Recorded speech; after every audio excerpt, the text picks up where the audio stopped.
ओम नमो भगवते वासुदेवाय।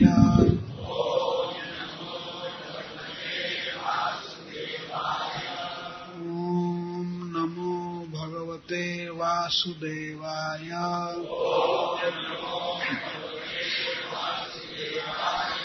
ओम नमो भगवते वासुदेवाय।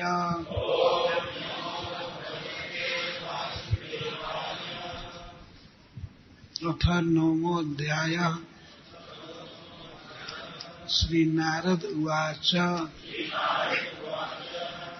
एवं सुरगणाः सर्वे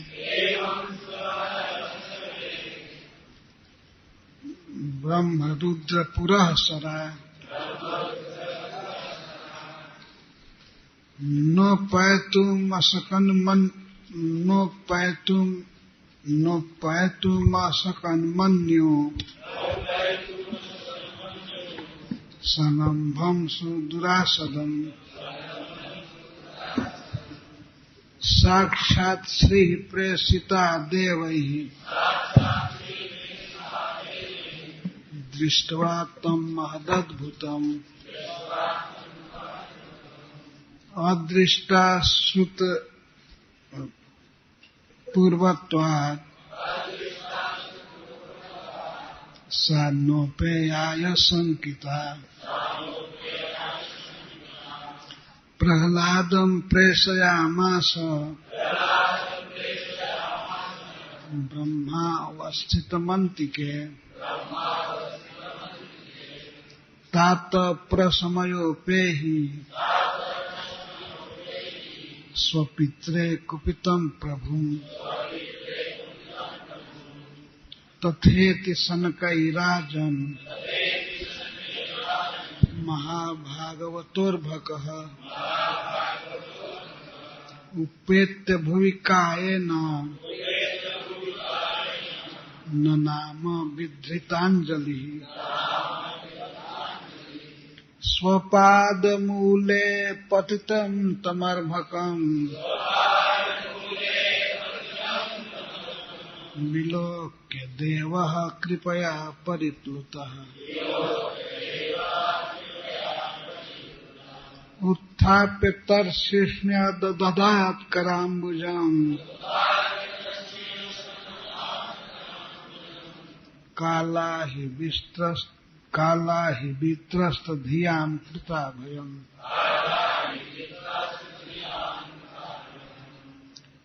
सतत्करस्पर्श धृताखिलाशुभा सपद्यभिव्यक्त परात्मदर्शनम्। सपद्यभिव्यक्त परात्मदर्शनः। तत्पाद पद्मं हृदि निर्वृतो दधौ हृष्यतनुः क्लीन्न हृदय श्रीलोचनः।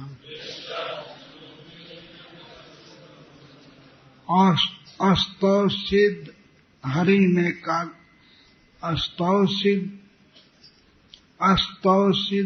में काग्रा मनसा सुसमाहितः। प्रेम गदगदया वाचा तन्यस्त हृदय क्षणः। श्री प्रह्लाद उवाच ब्रह्मादयः सुरगणाः मुनयोऽथ सिद्धाः सुत्वैकतान्मतयो वर्षां प्रवाहै। नाराधितुं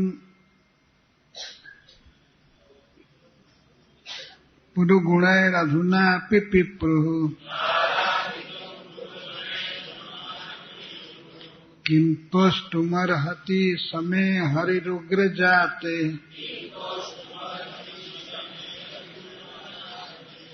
ब्रह्मादयः सुरगणा मुनयोऽथ सिद्धाः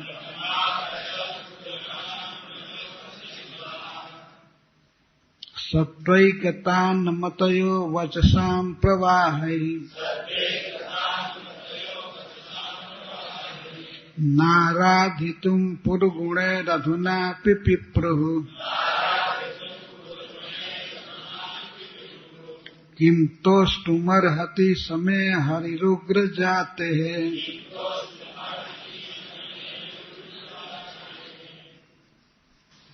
इस अध्याय का शीर्षक है श्री प्रहलाद महाराज द्वारा नृसिंह देव को शांत किया जाना। इस अध्याय में प्रहलाद महाराज की प्रार्थना से भगवान शांत हो गए, उनका क्रोध समाप्त हो गया।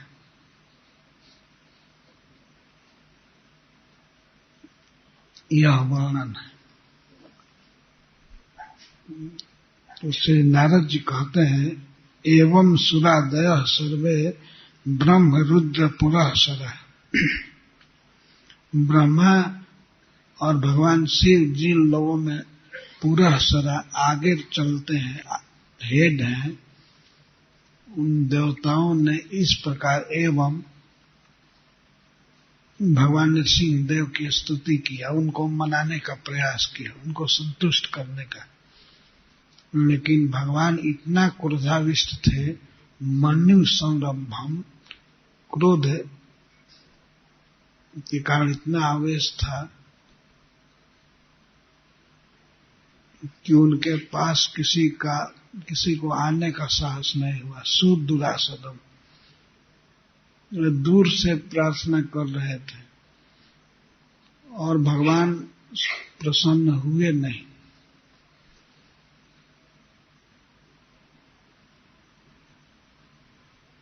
सुदुरासदम मनुष्यालंभम उपैतुम असकन, उनके उपएतुम, उनके निकट आने का किसी को साहस नहीं हुआ।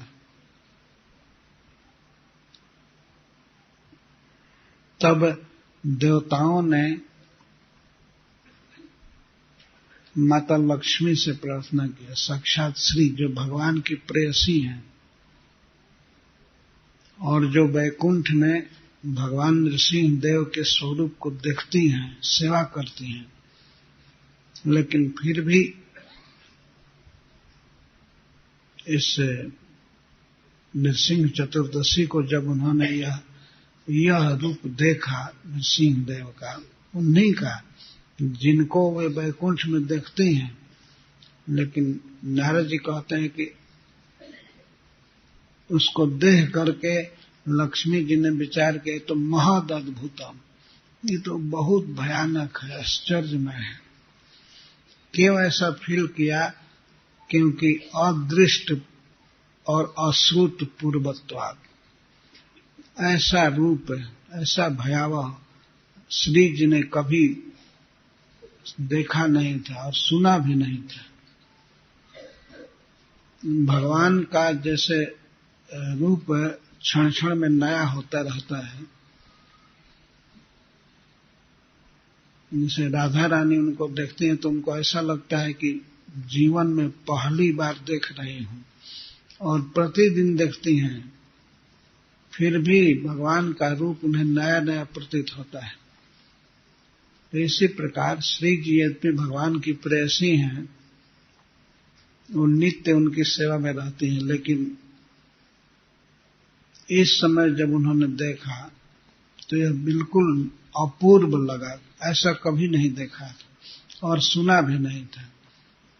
अदृष्टाश्रुत पूर्वत्वात्, अदृष्ट और अश्रुत पूर्व, ये रूप को देख करके लक्ष्मी जी भयभीत हो गई, भय हो गया। वो आई लेकिन थोड़े दूर से ही मुड़ गई और इंद्र आदि देवताओं से उन्होंने कहा, नहीं, मैं नहीं जाऊंगी। इस समय ये दूसरे आवेश में है। जब व्यक्ति को आवेश होता है तो उस समय वो अपनी पत्नी नहीं पहचान पाता है। लात मुका या किसी चीज से मारने लगता है, डंडा चलाता है क्रोध में। ये इस तरह से भगवान क्रोध के वश में हो गए हैं सत्वगुण में, विशुद्ध सत्व में, लेकिन फिर भी ये लीला है भगवान की, और लीला से इतना भयानक अभी तक है। अभी तक क्रोध संलंब है, क्रोधावेश अभी बना हुआ है। इसलिए लक्ष्मी जी भी फेल हो गई। अब कौन शांत करे भगवान को? तो ब्रह्मा जी बड़े चतुर और महान पुरुष हैं, समस्त वैष्णवों के गुरु हैं। तो उन्होंने प्रहलाद महाराज को पुचकार करके कहा, बेटा तुम्हारे पिता के प्रति भगवान क्रोधित हैं, तो तुम जाओ उनके पास। तो प्रहलाद जी ने मना नहीं किया, सीधा कह दिया तथेति, ठीक है, जैसी आपकी आज्ञा। ऐसा कह करके वे बेधड़क चले गए नृसिंहदेव के पास। सिंह का बच्चा सिंह से डरेगा नहीं, वो तो उसकी गोद में खेलता है। तो ऐसे ही नरसिंह भगवान दूसरे के लिए कठोर हैं, अपने भक्तों के लिए बहुत मृदु हैं। तो प्रहलाद महाराज इस बात को जानते थे। जब वे चले गए, ब्रह्मा जी से उन्होंने कहा तथेति, और सनकाई धीरे धीरे भगवान के पास चले गए। हे राजन, हे महाराज युधिष्ठिर।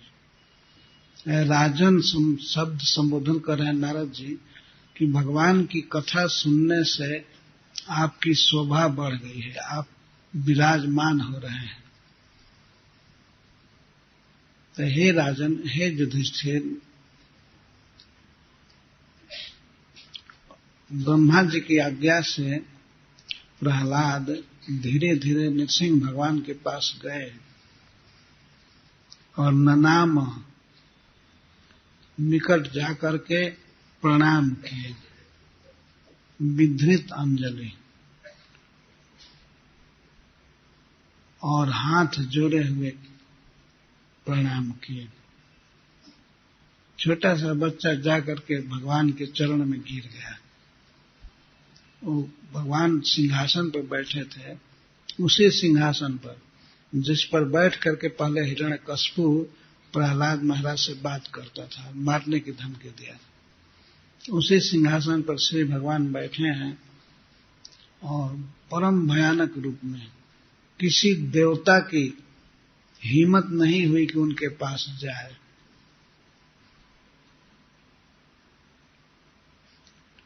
मनु संरंभम सुदुरासदम उपैतुम न असकन, निकट जाने का कोई साहस नहीं किया। ऐसा सबको हो रहा था कि ये तो बहुत से असुरों को मार रहे हैं, और इसी आवेश में कहीं हमारे तरफ एक नख इतना बड़ा चला दिए, नोच लिए, अब तो हम खत्म ही हो जाएंगे। इसलिए वो लोग निकट नहीं जा रहे थे। इसके पहले भगवान हजारों असुरों का वध किए थे, और नख से, दांत से, लात से, हाथ थप्पड़ से मारे थे, सबको मार दिए थे, और कुछ भाग गए थे। इसके बाद भी भगवान का क्रोध शांत नहीं हो रहा था। तो ये दृश्य देख करके देवता, गंधर्व आदि सब, इन लोगों को साहस नहीं हो रहा था भगवान के निकट जाने का। लेकिन श्री प्रहलाद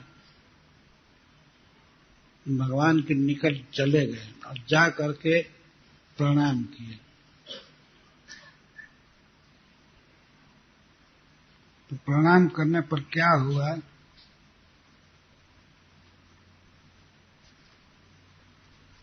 ये बताते हैं।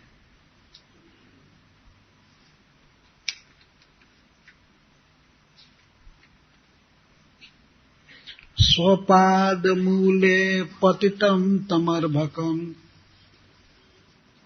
उस बच्चे को, प्रहलाद को, स्वपाद मूले, अपने चरणों के मूल में, चरण के बिल्कुल निकट, पतितम विलोक्य, पतित देख करके, देव, सबके पूज्य भगवान, कृपया परिप्लुत, स्नेह से भर गए। परितः प्लुतः, प्लुतः कहते हैं वो डूब गए, कृपा के समुद्र में भगवान डूब गए। कृपया परिप्लुत, उनके सारे शरीर में, मन में, सब जगह केवल कृपा उमड़ गई। जो क्रोध था और क्रोध समाप्त, क्रोध खत्म होगा तभी न कृपा होगी, तो क्रोध समाप्त हो गया, तो कृपा से भर गए। परिप्लुत, परितः प्लुत। और श्री प्रहलाद महाराज को वे उठाए, उत्थाप्य, उठा करके, ऐसा विष्णु पुराण में वर्णन है कि वे अपने गोद में रख लिए।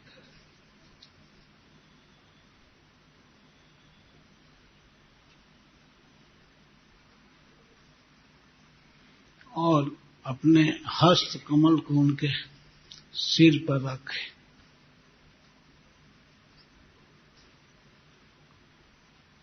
उत्थाप्य तत्शीर्षणी, उनके सिर पर कराम्बुजम अदधात, अपना हस्त कमल रखे। तो हस्त कमल रखने का अद्भुत प्रभाव हुआ। दो प्रभाव का वर्णन नारद जी कर रहे हैं। भगवान के हस्त कमल का स्पर्श होने से क्या स्थिति हुई प्रहलाद की, इसको बता रहे हैं। सतत कर स्पर्श धुता खिला सुबह। स प्रहलाद महाराज तत्कर स्पर्श, श्री नृसिंह देव के हस्त का स्पर्श पा करके समस्त अशुभ से मुक्त हो गए। तो प्रश्न होगा कि प्रहलाद के जीवन में अशुभ क्या था? तो अशुभ यह था कि वे हमेशा मन में विचार करते थे कि मैं बहुत अशुद्ध हूं, असुर जाति में जन्म लिया हूं, तो भगवान मुझको छुएंगे कि नहीं छुएंगे, ये असंभावना जो मन में बसी थी, यही अशुभ था।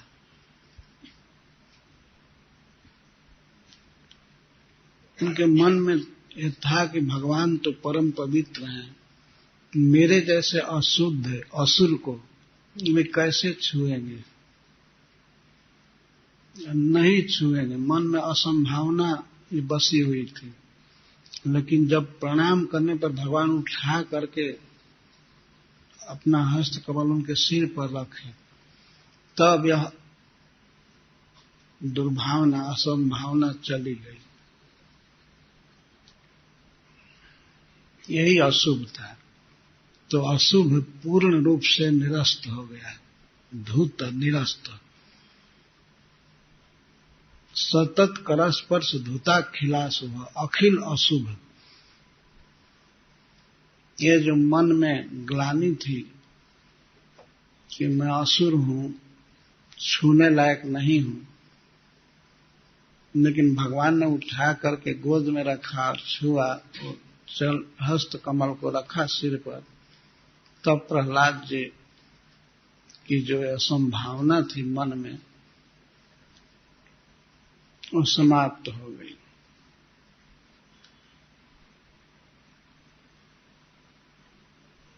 और सपदी, केवल स्पर्श मात्र से अभिव्यक्त परात्म दर्शन, केवल स्पर्श से, सपदी का अर्थ है तत्काल, ज्यों ही भगवान छुए उसी समय जैसे बिजली छूने पर करंट लगता है, ऐसे उनको भगवत साक्षात्कार हो गया।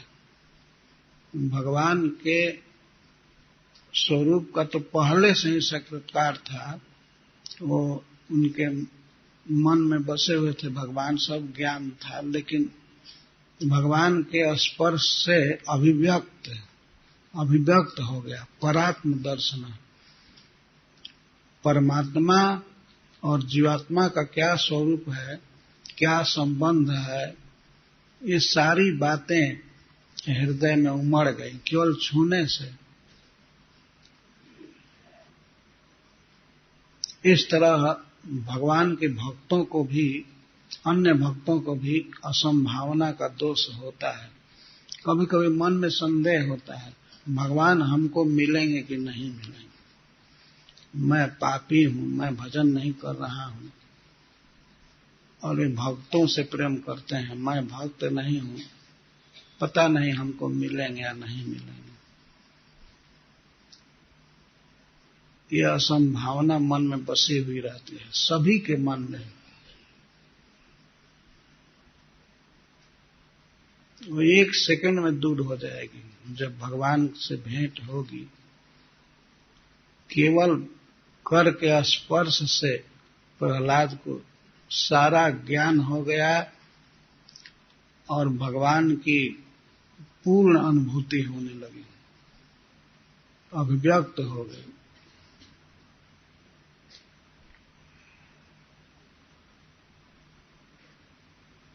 वो बच्चे थे, स्कूल में कोई भाषा की शिक्षा प्राप्त नहीं किए थे, लेकिन भगवान के स्पर्श से उनके छूने का ऐसा प्रभाव था कि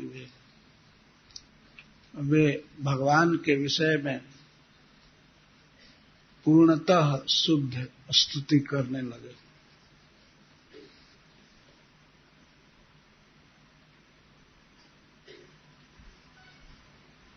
तो दो प्रभाव हुआ, उनकी असंभावना का दोष समाप्त हो गया। हम पूर्ण अनुभव करें कि मैं भगवान का हूं, भगवान मेरे हैं, मुझसे प्रेम करते हैं।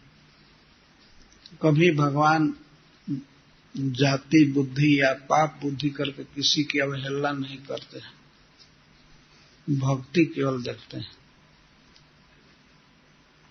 ये मन में भावना थी कि मैं असुर जाति का हूं और बहुत अशुद्ध हूं, पापी हूं, अयोग्य हूं, मैं तो भगवान को प्रणाम करने के भी योग्य नहीं हूं। लेकिन जब निकट जाने पर भगवान ने ऐसा सुंदर व्यवहार किया,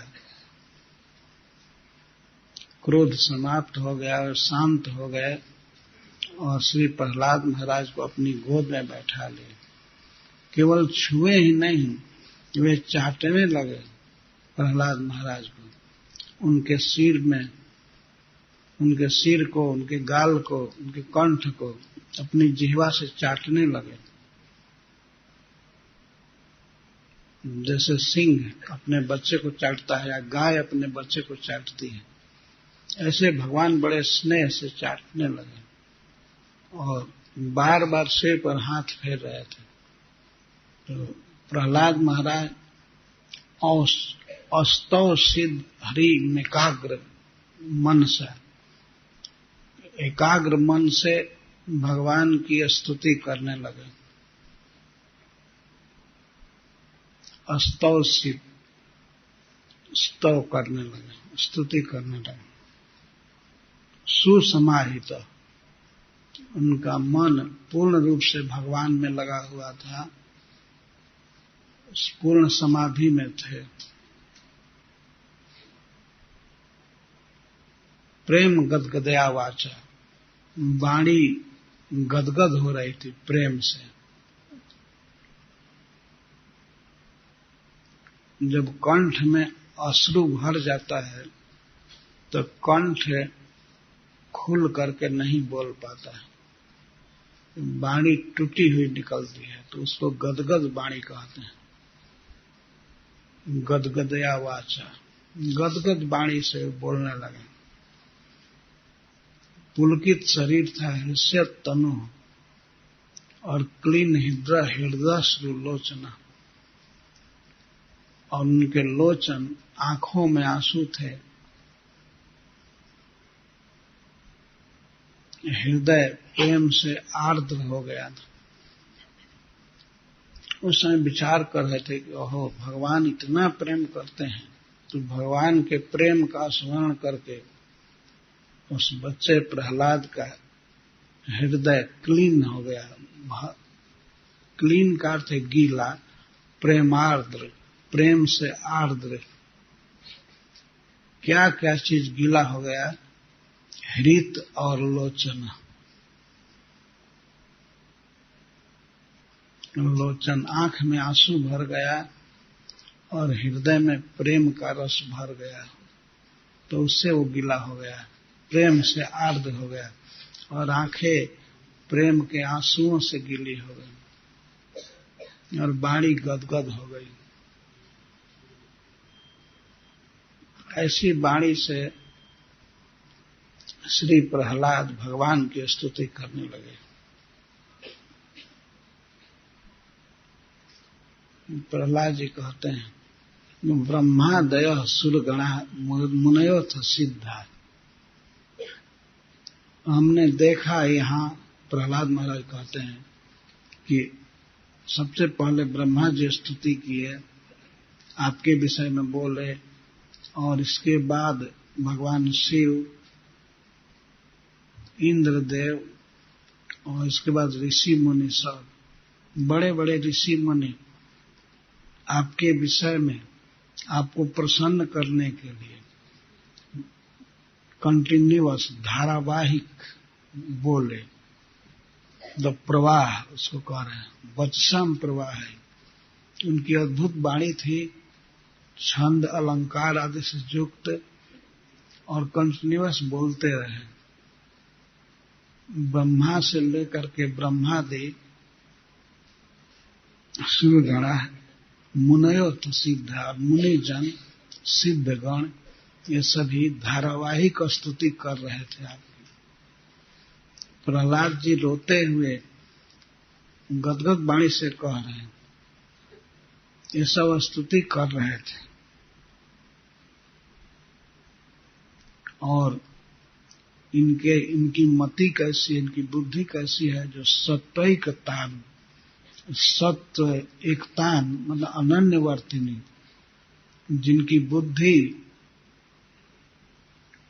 एकमात्र सतोगुण में है, कभी रजोगुण का स्पर्श नहीं करती, तमोगुण नहीं है देवताओं में और मुनियों में।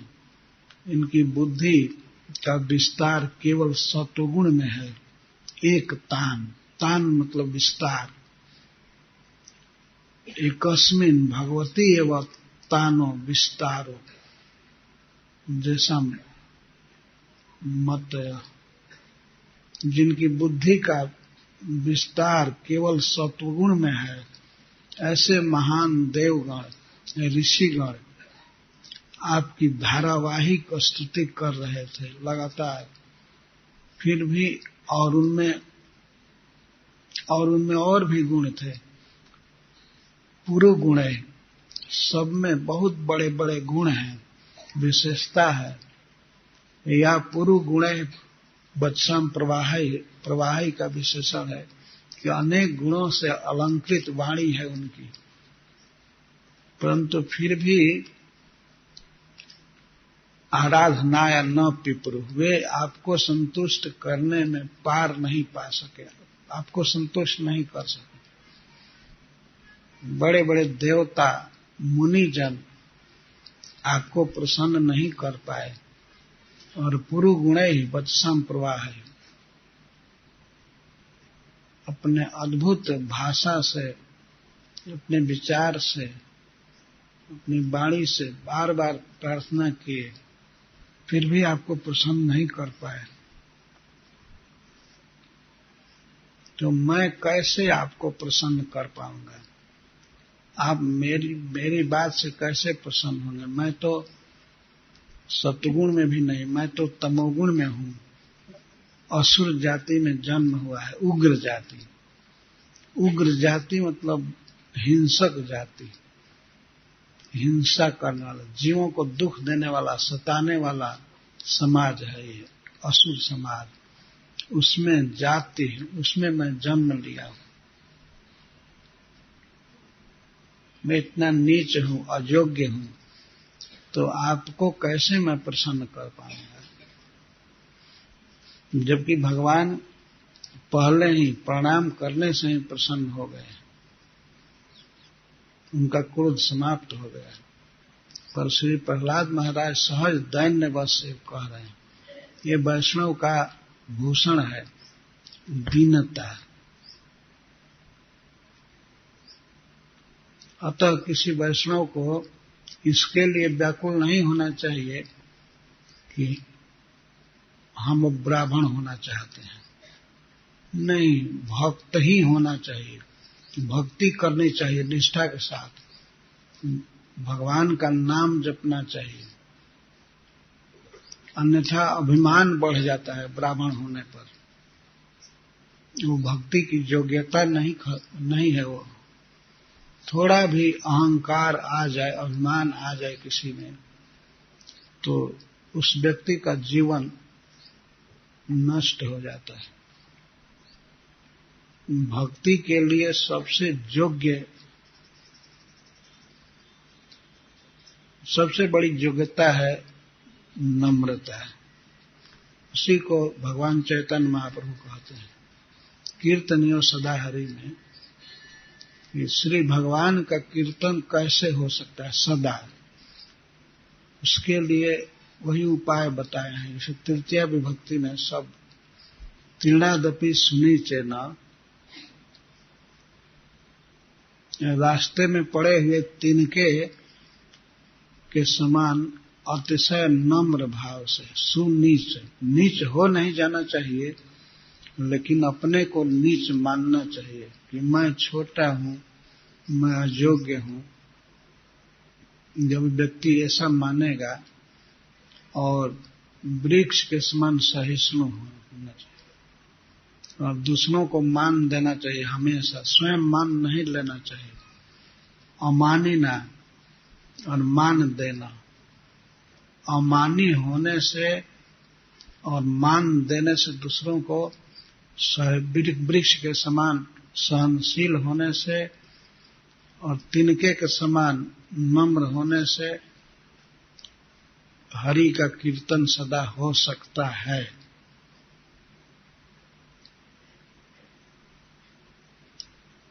या ये अर्थ कर सकते कि ऐसा हो करके कृष्ण का कीर्तन सदा करना चाहिए। पर यह भी अर्थ है कि ऐसा होने से ही सदा भगवान कीर्तनीय है, उनका कीर्तन किया जा सकता है। तो सबसे महान योग्यता है अपने को हीन समझे, उत्तम हया अपना के माने तृणाधम। उत्तम हो करके भी अपने को तृण से भी अधम माने।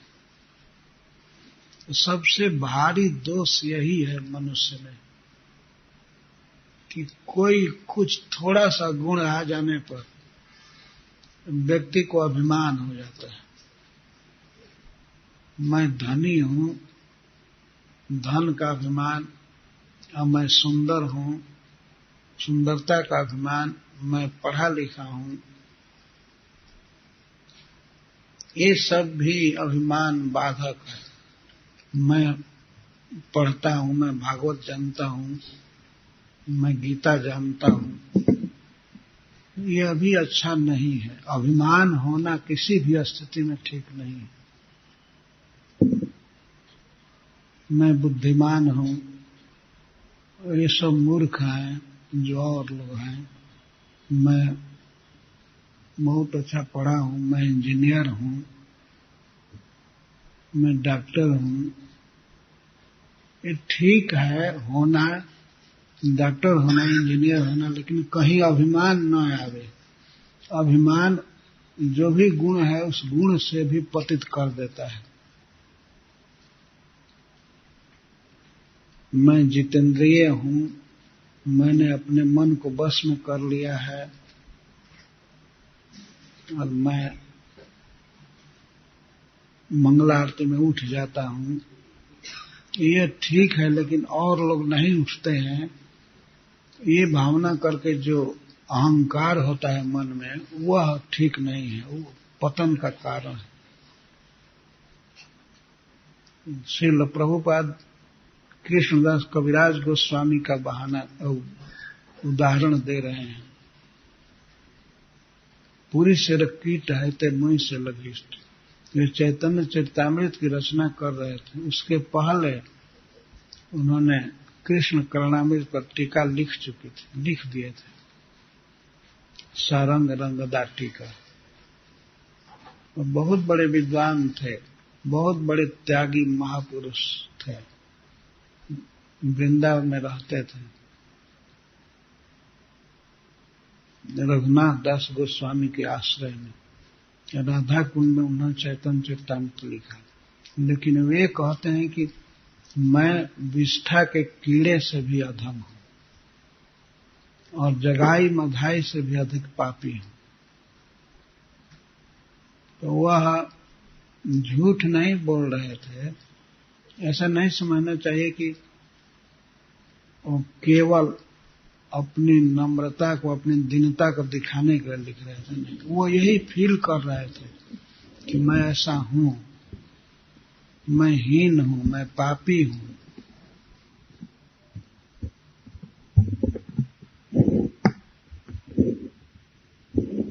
एक बार इस विषय पर एक बहुत बड़ा संवाद हुआ था और उस संवाद में महात्मा गांधी भी बैठे थे, भारत के राष्ट्रपिता महात्मा गांधी। तो किसी ने कह दिया, गोस्वामी तुलसीदास की कविता पढ़ा और सूरदास जी की, जहां वे लिखे हैं, मौसम कौन कुटिल खल कामी, हमारे समान कोई भी कपटी नहीं है, कामी नहीं है, कुटिल नहीं है।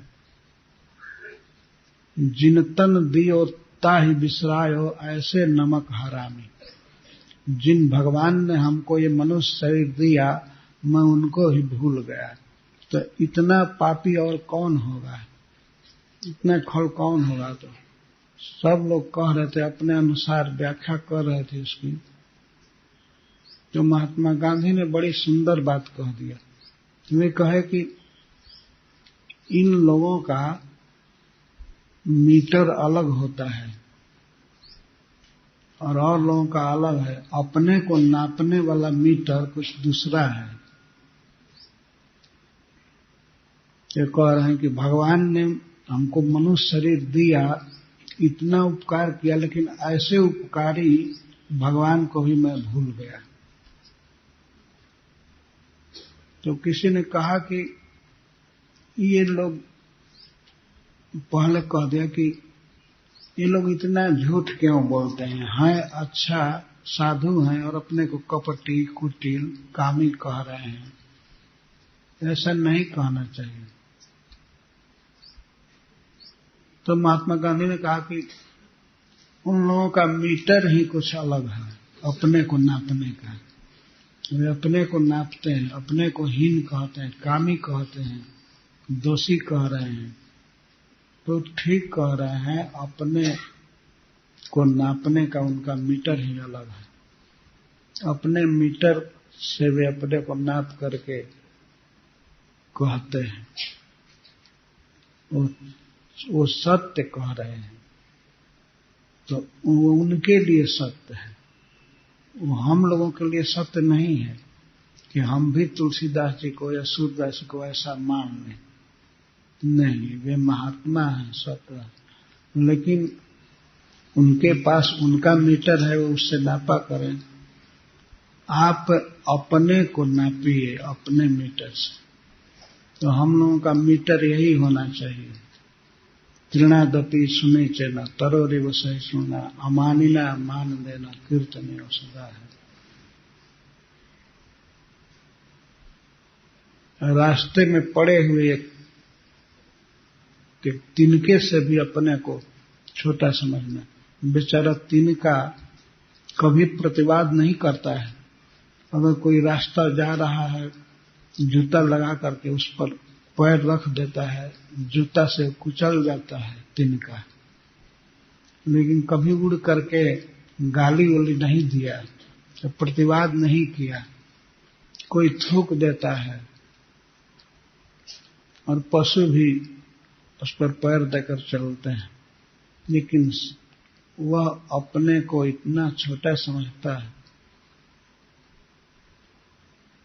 कि कभी भी विवाद नहीं करता है, कभी झगड़ा नहीं करता है, कभी नहीं कहा कि आई एम डिवोटी।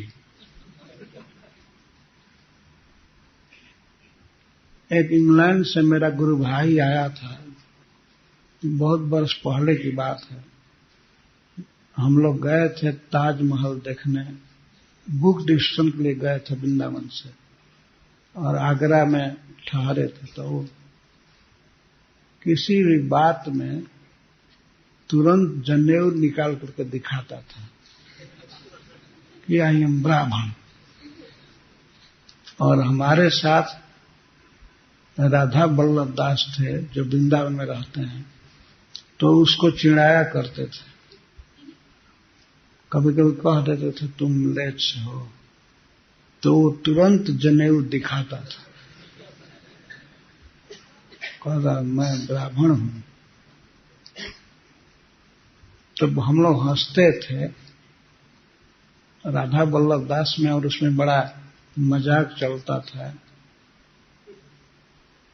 लेकिन मैं देखता था वो हमेशा इस अंगूठे से जनेऊ पकड़े रहता था, और थोड़ा भी कुछ हीन भाव कहने पर तुरंत निकाल करके दिखाता। कभी कभी ऐसे ही बैठता था।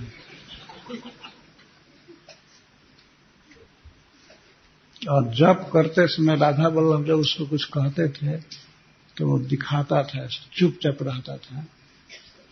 मतलब तुम लोग चुपचाप रहो, मुझे डिस्टर्ब मत करो। तो मैं ये कह रहा था कि कोई भी अच्छा कर्म हो, भगवान की पूजा, भगवान की भक्ति, परंतु अभिमान नहीं आना चाहिए। अभिमान जो भी गुण रहता है उसको खत्म कर देता है। ये गुण है ब्राह्मण होना, पवित्र रहना, भगवान का जप करना, भगवान के मंदिर में जाना गुण है। लेकिन कहीं इसी गुण के चलते अहंकार हो जाए, अभिमान हो जाए, तो यह गुण अब गुण का काम नहीं करता है।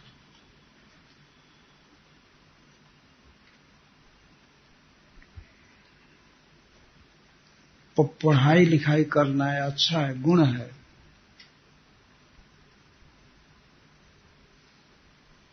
लेकिन अहंकार नहीं होना चाहिए। किसी भी क्षेत्र में अहंकार बुरा है। सकल शोकदायक अभिमान है। अभिमान सब प्रकार का दुख देता है। इसीलिए भगवान चैतन्य महाप्रभु अपने प्रिय भक्तों को ये शिक्षा दे रहे हैं कि अपने को तृण से भी अधम समझो और वृक्ष के समान सहिष्णु बनो। सहन करना चाहिए। वृक्ष कितना सहन करता है। एक घाम सहता है, धूप में खड़ा रहता है एक ही जगह, और धूप लगती है, वर्षा होती है, आंधी सहता है, वर्षा का झोंका सहता है, आंधी का झोंका, और खड़े खड़े सूख जाता है, लेकिन किसी से पानी नहीं मांगता है। कभी वृक्ष कहा है कि हमको पानी पिलाइए,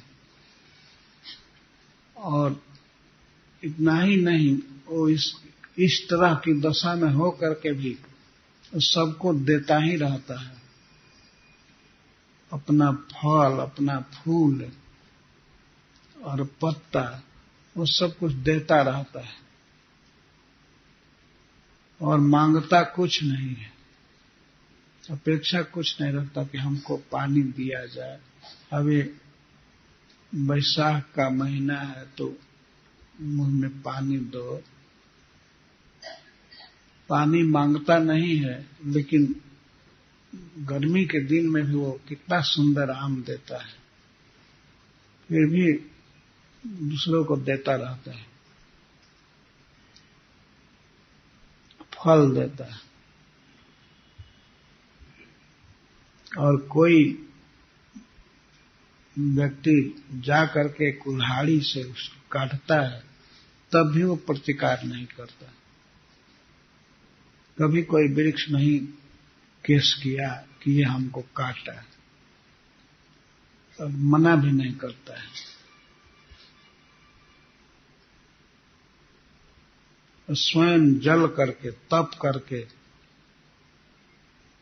हम लोगों का भोजन बनाता है। अब तो गैस का जमाना आ गया है, लेकिन हम लोग देखे हैं बहुत काल तक किस तरह से लकड़ी जला करके ही भोजन बनाया जाता है।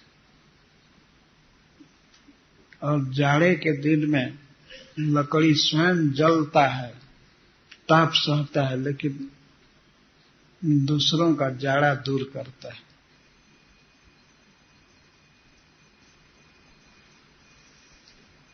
चैतन्य चरितामृत में लिखा गया है, दुई संध्या अग्नि ताप काष्ठ है अपार। चैतन्य महाप्रभु झारखंड जंगल में आ रहे थे तो दोनों संध्या वे अब आग तापते थे। काष्ठ सूखा मिलता था, जला करके जहां तहां आग तापते थे। तो एक काष्ठ है, वो वृक्ष पुत्र है, वृक्ष का अंश है, इस तरह से आता है। और यहां तक कि मरे हुए जीव को, उसके शरीर को जला करके शुद्ध करता है, वो भोजन बनाता है, शुद्ध करता है, और उसी से दवाइयां ली जाती हैं। वृक्ष दवाइयां प्रस्तुत करता है, औषधि। इतना दान करता है, इतना देता है, लेकिन लेता कुछ नहीं। इस प्रकार सहन करता है। बच्चे तक जाकर के ढेला मारते हैं वृक्ष पर,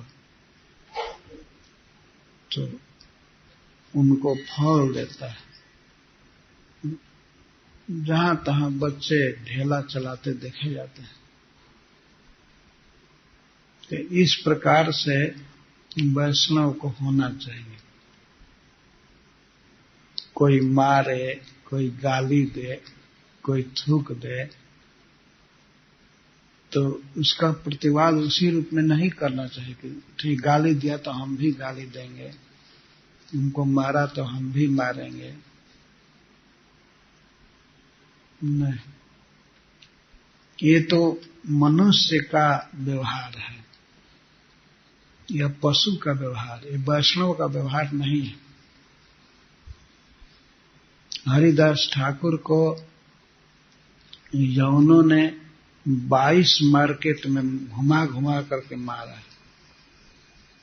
एक मार्केट में मारना वही काफी था, लेकिन दिखा रहे थे कि ये काफिर बन गया, मुसलमान हो करके ये कृष्ण का नाम जपता है, इसलिए बार बार कर दिखा रहे थे जनता को।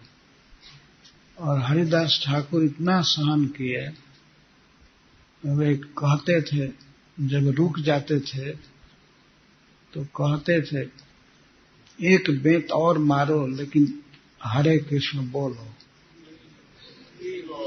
और 3 व्यक्ति थे। वो 3 व्यक्ति थे, काजी ने नियुक्त किया था। ये चांद काजी नहीं, तो दूसरा काजी था, फुलिया ग्राम में रहता था, शांतिपुर के निकट। तो तीनों मारते थे, और मारते मारते जब थक जाते थे तो पानी पी पी करके मारते थे, और फिर भी कभी रुक जाते थे। कहते थे अब तुम छोड़ते हो कि नहीं, ये हिंदू धर्म का फिरी छोड़ रहे हो कि नहीं। तो वे कहते थे नहीं ठीक है तुम मारो।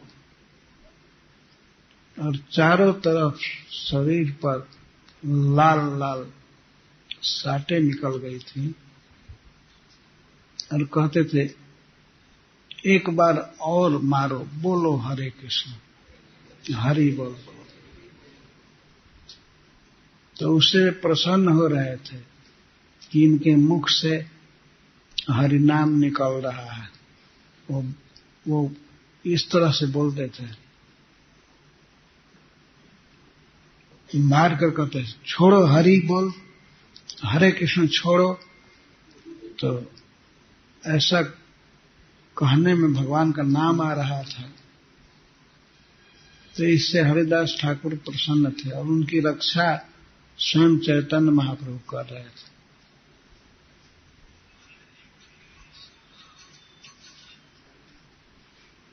तो इस तरह से उन्होंने सहन किया, और अंत में जब मूर्छित हो गए मारते मारते, तब उन लोगों ने समझा कि ये अब मर गया,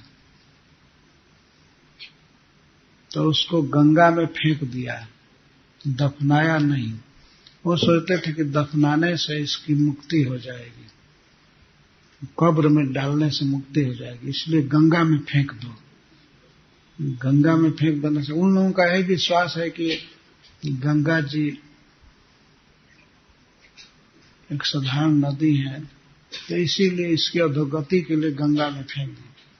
हरिदास ठाकुर जी को गंगा जी में फेंक दिए, और गंगा जी की तरंगों के द्वारा हरिदास ठाकुर को चेतना मिल गई, ये स्वस्थ हो गए और निकल करके आए। फिर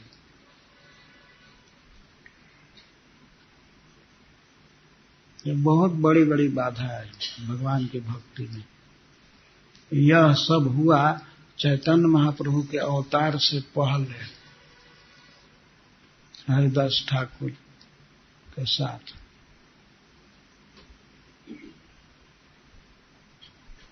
और उस इलाके में एक बहुत प्रसिद्ध जमींदार रहता था, उसका नाम था रामचंद्र खां। मुसलमानों ने उसको नाम दिया था, तो रामचंद्र खान प्रसिद्ध है। तो उसको कुछ जौनों ने भड़काया कि ये हरिदास बहुत सम्मान पा रहा है, इसकी लोग बहुत इज्जत कर रहे हैं, तो ऐसा कोई काम किया जाए कि इस पर लोग थूकें, यह किसी काम का न माना जाए। तो रामचंद्र खान ने कहा कि मैं शीघ्र इसकी व्यवस्था करूंगा। तो एक बहुत सुंदरी ज्योति वेश्या को उसने बहुत सा धन दिया और कहा कि ये हरिदास जो युवक है, गंगा किनारे कुटिया में रहता है, तुम उसके पास अमुक दिन को जाओ रात्रि के समय। तो बहुत प्रतीक्षा करती रही थी उस रात्रि की, और बहुत बन ठन करके अपना श्रृंगार करके वो गई। हरिदास ठाकुर उस समय महामंत्र का जप कर रहे थे, हरे कृष्णा कृष्णा कृष्णा हरे हरे राम राम राम। आधी रात के समय वो गई।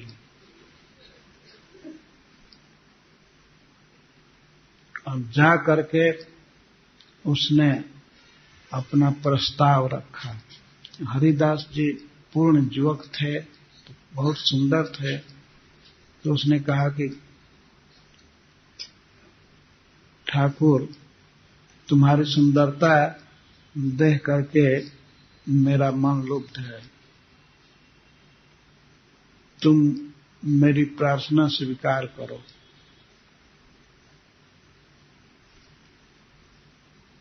तो हरिदास ठाकुर ने कहा कि ठीक है, जब मेरा जप पूरा हो जाएगा तब तुम्हारी इच्छा पूरी करूंगा।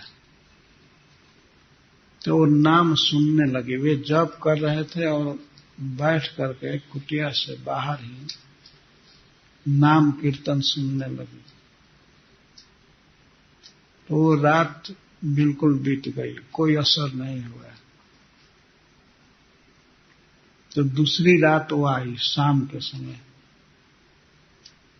हरिदास ठाकुर ने कहा कि अभी तो मेरा व्रत पूरा नहीं हुआ। उनको तो 3 लाख जप करना था, कब टाइम मिले। तो अवश्य मेरा व्रत पूरा हो जाएगा, जब पूरा हो जाएगा तब तुम्हारी इच्छा की पूर्ति करूंगा। तो सुनने लगे। उसने तुलसी जी को प्रणाम किया। जो तुलसी जी लगाए थे हरिदास ठाकुर, उस तुलसी जी को प्रणाम करके और फिर हरिदास ठाकुर को भी प्रणाम करके और सुनने लगी, प्रतीक्षा करने लगी। और सोचती थी कि फिर आधी रात होगी तो ये हमारी इच्छा पूरी करेंगे। लेकिन वो तो कंटिन्यूअस चल ही रहा था, हरे कृष्णा महामंत्र।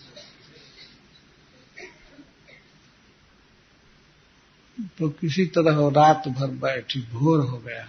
भोर हो गया तो फिर उस निराश हो गई, चली गई।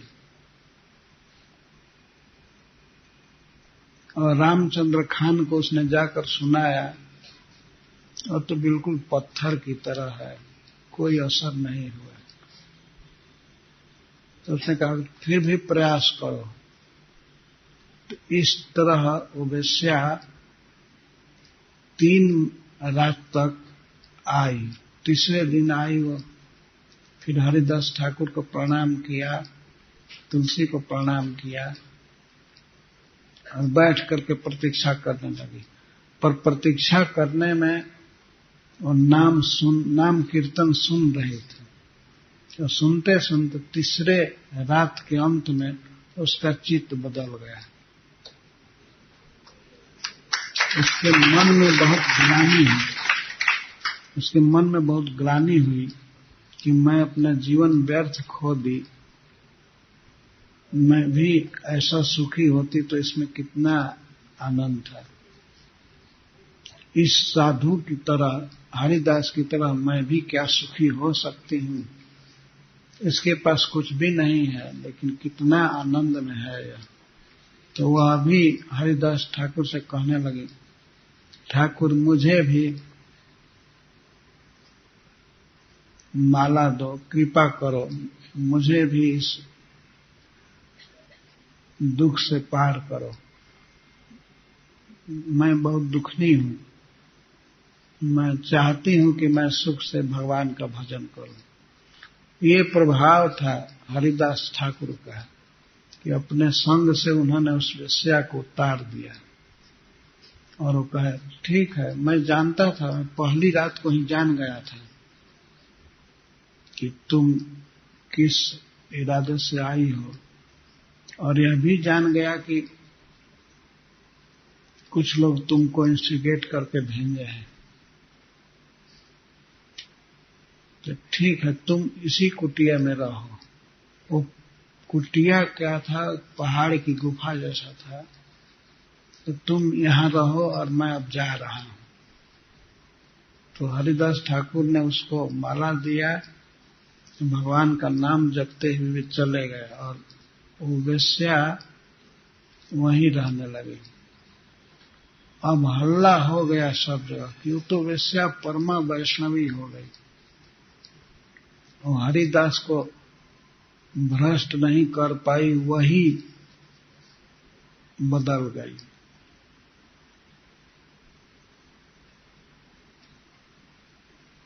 तो बहुत लोग आने लगे उसका दर्शन करने के लिए, सब जगह प्रचार हो गया। तो इस प्रकार हरिदास ठाकुर ने उसका जीवन बदल दिया। उन्होंने कोई प्रवचन नहीं किया, भगवान का नाम जपते रहे और उसने नाम का श्रवण किया, बस इसी से वो शुद्ध हो गई। तो इस प्रकार से मैं ये कह रहा था कि वैष्णवों के जीवन में इस प्रकार के उत्पात आते रहते हैं, पर धैर्य रखना चाहिए उसे।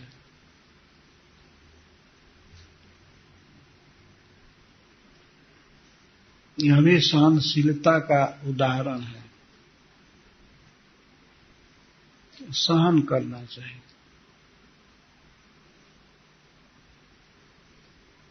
कभी कभी किसी व्यक्ति का बहुत बड़ा अपमान हो सकता है अकारण, लेकिन सहना चाहिए। अपने मन के बैलेंस को खोना नहीं चाहिए। हर एक समय शांत भाव से रह करके और कृष्ण का नाम लेना चाहिए। उसी को भगवान कहते हैं कीर्तनियो सदा हरि।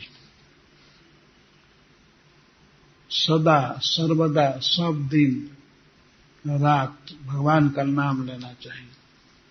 हरे कृष्णा कृष्णा कृष्णा हरे राम राम राम हरे हरे। तो श्री प्रहलाद महाराज से शिक्षा है कि इतना विकसित भक्त होते हुए भी महाभागवत अर्भक, वह महाभागवत थे, भगवान के पूर्ण भक्त थे। उनके लिए भगवान खंभे से प्रकट हो गए। तो ऐसे नृसिंह देव से वे कहते हैं मैं तो अयोग्य हूं। ये देवता लोग जब अपने बहुत गुणों से और अपनी स्तुतियों से आपको प्रसन्न नहीं कर पाए, और अधुना अब तक अभी भी आप क्रोध में हैं, तो मैं क्या करूं, मैं क्या कर सकता हूं आपको प्रसन्न करने के लिए? हमें तो कोई गुण नहीं है, मैं तो असुर जाति का हूं, उग्र जाति का हूं, उग्र वंश में जन्म लिया हूं।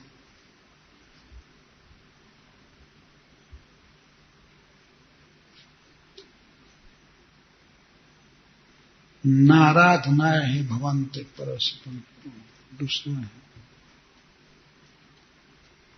ब्रह्मा आदि देवता और मुनि सिद्ध गण सब आपकी स्तुति करते रहे, आपसे प्रार्थना करते रहे, और अब तक आप प्रसन्न नहीं हुए, तो हमसे कैसे प्रसन्न होंगे? जबकि भगवान को प्रसन्न करने के लिए, शांत करने के लिए ही ब्रह्मा जी ने आज्ञा दिया है प्रहलाद जी को।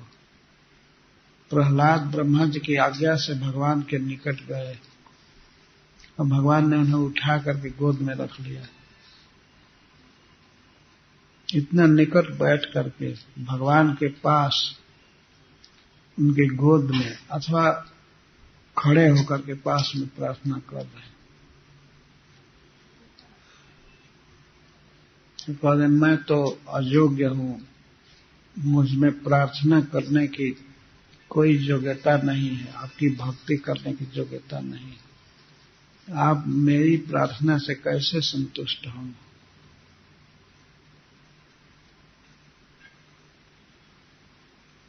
उग्र जाते, मैं हिंसक जाति में जन्म लिया हूं, नीच हूं।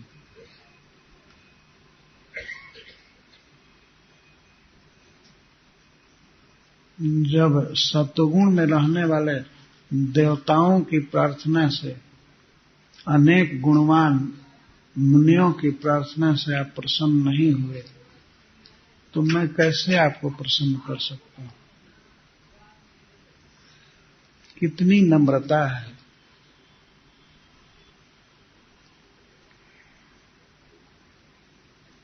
सब लोग हार गए भगवान को मनाने में, प्रसन्न करने में, लेकिन न पिप्रुह, पार नहीं पाए। पिप्रुह का अर्थ है पार पाना, पार नहीं पाए, आपको प्रसन्न नहीं कर पाए, तो फिर मैं कैसे प्रसन्न कर पाऊंगा? तो यह मूड रखना चाहिए। अभिमान न आवे, नम्रता बनी रहे मन में, और बाहर से भी नम्रता। अमानिना, मान मिले तो उस मान को स्वीकार नहीं करना चाहिए। तो हम लोगों की बहुत बड़ी कमजोरी है, मान स्वीकार कर लेते हैं, और कई बार ऐसे बिना मतलब के लोग फोटो खींचा करते हैं। उस फोटो से क्या भक्ति बढ़ेगी, और हानि ही होगी।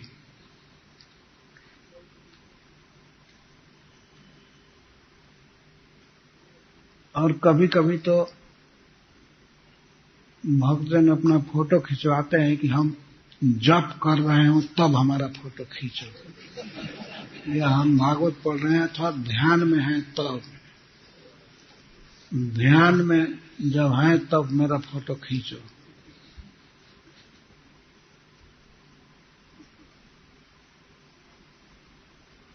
तो इस प्रकार की मन में वासना, ये तो सारे अनर्थों की जड़ है। अमानिना, मानी नहीं होना चाहिए, मान नहीं चाहना चाहिए। अगर नहीं चाहने पर भी मान मिले तो उस मान को स्वीकार नहीं करना चाहिए।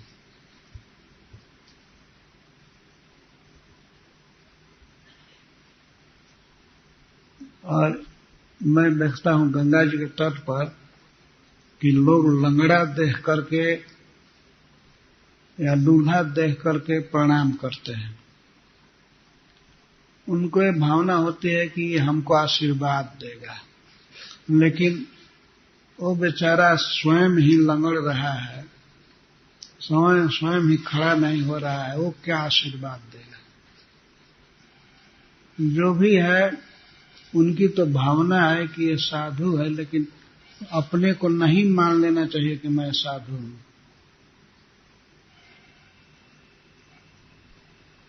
तो अमानिना का अर्थ है मान नहीं चाहना, और वो मान दे तो मान उन्हीं को लौटा देना चाहिए।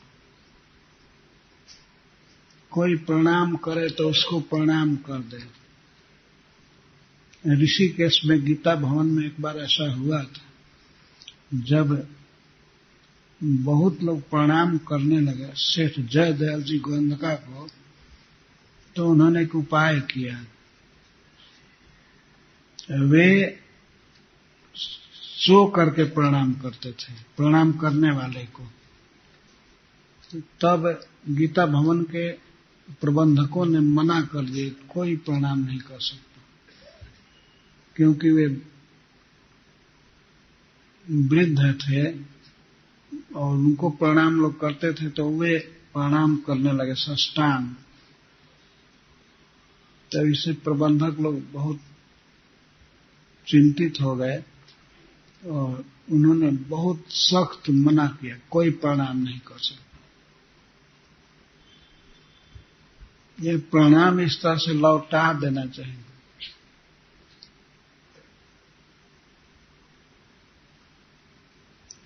ये बारंबार माला पहनाना, प्रणाम करना है, मान देना है, पर इससे क्या होता है? केवल साधु का पतन होता है, मन में अहंकार आता है।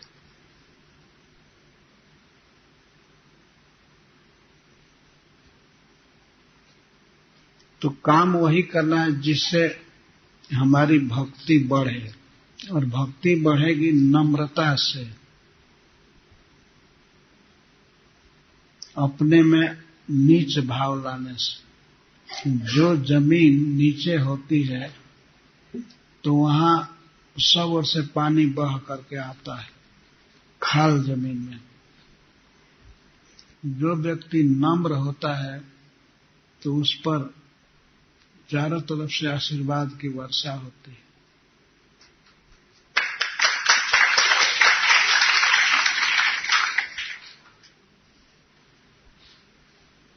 प्रहलाद महाराज निर्विवाद बहुत उत्तम थे, लेकिन फिर भी वे अपने को हीन समझ रहे।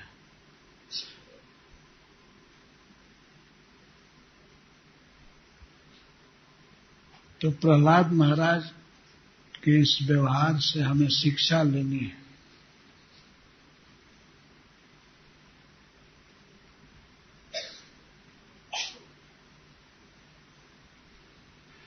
हमारी कोई योग्यता नहीं है कि हम आपसे प्रार्थना करें आप हमसे कैसे खुश होंगे, हम में कोई योग्यता नहीं है। प्रहलाद महाराज का यह उत्कृष्ट विचार इस भागवत में हम लोगों को सुन